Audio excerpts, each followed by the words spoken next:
यत्न कर निकाल लो, रत्न भर निकाल लो, वीर तुम बढ़े चलो, धीर तुम बढ़े चलो।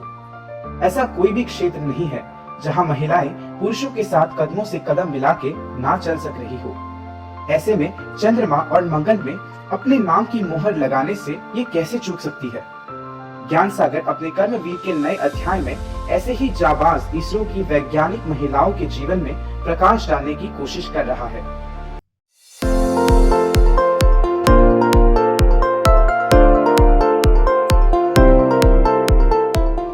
इसरो की रॉकेट वुमन मुथैया वनिता का जन्म 2 अगस्त 1964 को चेन्नई, भारत में हुआ था।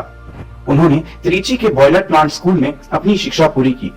उन्होंने गुइंडी कॉलेज ऑफ इंजीनियरिंग से डिप्लोमा प्राप्त किया। हालांकि उन्हें एक डिजाइन इंजीनियर के रूप में प्रशिक्षित किया गया था। मुथैया वनिता एक भारतीय इलेक्ट्रॉनिक सिस्टम इंजीनियर है जिन्होंने भारतीय अंतरिक्ष अनुसंधान संगठन में उपग्रहों पर परियोजनाओं का नेतृत्व किया है। वनिता को इसरो में लगभग 3 दशकों का अनुभव है। उन्होंने इसरो के लिए जूनियर इंजीनियर के रूप में काम करना शुरू किया। हार्डवेयर के लिए विभिन्न परीक्षण और विकास कार्य किए।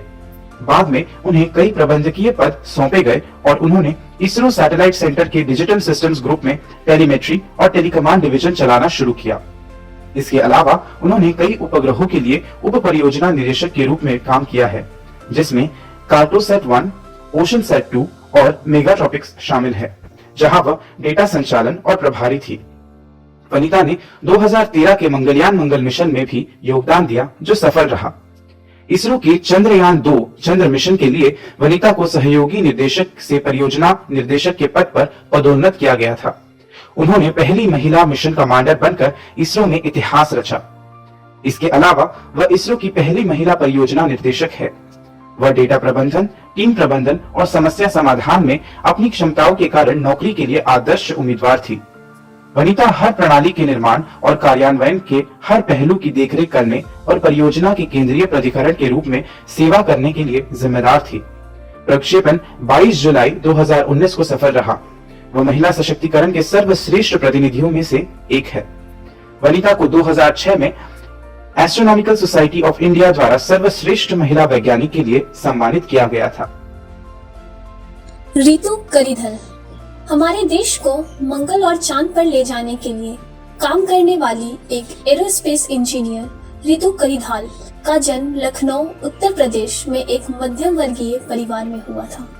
रितु करिधाल ने महिला विद्यालय पीजी कॉलेज से बीएससी और लखनऊ के भौतिकी विश्वविद्यालय से एमएससी की पढ़ाई पूरी की।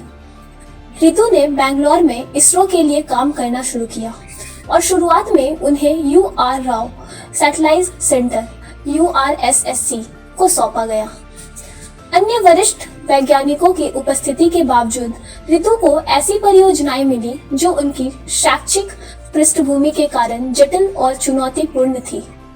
भारत का मार्स ऑर्बिटर मिशन MOM, जिसे मंगलयान 1 के रूप में जाना जाता है, जो इसरो की प्रमुख उपलब्धियों में से एक है, उसकी मेज पार करने के लिए सबसे कठिन परियोजना। भारत अब मंगल ग्रह पर पहुंचने वाला दुनिया का 4था देश बन गया है। उसका काम एक अत्याधुनिक मैनुअल सिस्टम को डिजाइन और स्थापित करना था, जो उपग्रह कार्यों को उपयोग करके अंतरिक्ष में स्वतंत्र रूप से संचालित होता था और त्रुटियों के लिए ठीक से प्रतिक्रिया करता था।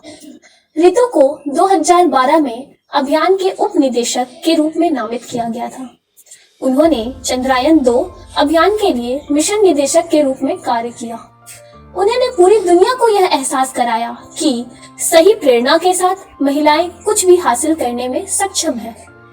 उन्हें भारत के तत्कालीन राष्ट्रपति श्री APJ अब्दुल कलाम द्वारा 2007 में यंग साइंटिस्ट अवार्ड, 2015 में MOM के लिए इसरो टीम अवार्ड, एरोस्पेस में महिला अचीवर्स 2017 सहित कई पुरस्कार मिले हैं। अनुराधा टीके भारतीय अंतरिक्ष अनुसंधान संगठन इसरो में वरिष्ठतम महिला वैज्ञानिक के रूप में जानी जाने वाली अनुराधा टीके का जन्म 30 अप्रैल 1960 को मैसूर में हुआ था। श्री अनुराधा अपने प्राथमिक स्तर से ही जिज्ञासु और विज्ञान प्रेमी थी। ये ICSE से मास्टर ऑफ साइंस के प्रस्ताव के लिए उनकी अस्वीकृति से अच्छी तरह साबित हुआ और उन्होंने बैंगलोर में विश्वेश्वरैया कॉलेज से इलेक्ट्रॉनिक्स इंजीनियर में स्नातक के लिए अपनी पढ़ाई जारी रखी। उनके माता पिता ने हमेशा उन्हें और उनकी बहनों को आगे बढ़ने और किसी भी क्षेत्र में पढ़ाई पूरी करने के लिए प्रोत्साहित किया। उनके माता पिता हमेशा उन्हें चंद्र मिशन के बारे में बहुत कुछ बताते थे। उन दिनों उनके पास कोई टेलीविजन नहीं था, लेकिन उनके माता पिता ने उन्हें नील आर्मस्ट्रांग के चंद्रमा पर उतरने के बारे में बहुत कुछ बताया। उन्होंने इसरो की परियोजना निर्देशक के रूप में नेतृत्व किया और जीसैट 12 और जीसैट 10 के संचालन में शामिल रही। उन्होंने प्रमोदा हेगड़े और अनुराधा प्रकाश के साथ 20 इंजीनियरों के तकनीकी समूह का पर्यवेक्षण भी किया। उन्होंने जीसैट 9, जीसैट 17 और जीसैट 18 संचार उपग्रहों के प्रक्षेपण का निरीक्षण किया। उन्होंने परियोजना प्रबंधक, उप परियोजना निर्देशक, भारतीय रिमोट सेंसिंग और भारतीय क्षेत्रीय नेविगेशन उपग्रह कार्यक्रम के लिए सहयोगी परियोजना निर्देशक के रूप में काम किया। ऐसा कहा जाता है कि अच्छे कार्यों की हमेशा प्रशंसा होती है और श्री अनुराधा टीके के साथ भी ऐसा ही है। उन्होंने विज्ञान के विभिन्न पहलुओं में अपने अद्भुत कार्यों के लिए कई पुरस्कार जीते। वर्तमान में वे अपने काम से सेवानिवृत्त हो चुकी है, लेकिन महान और अभिनव कार्यों के उनके पद चिन्ह आज भी हम जैसे युवाओं और विज्ञान प्रेमियों के दिलों पर राज करते हैं। जो सोच लिया तूने समझो वो पा लिया, सफलता की ओर कदम तूने बढ़ा लिया, अभी सफलता का शीश झुकाना बाकी है, क्या फिक्र तुझे अभी पूरा जहां बाकी है। यही स्फूर्णा हमें इनके जीवन से मिलती है। इसी प्रेरणा ज्योत से ज्वलित होकर हम सभी इनके कदमों पे कदम बढ़ाने का निश्चय करते हैं। तमाम वैज्ञानिक महिलाओं के अद्भुत बुद्धि चातुर्य को प्रणाम करते हैं और ऐसे कई कर्मवीरों के साथ नए अध्याय में आपसे मिलने का आश्वासन करते हैं।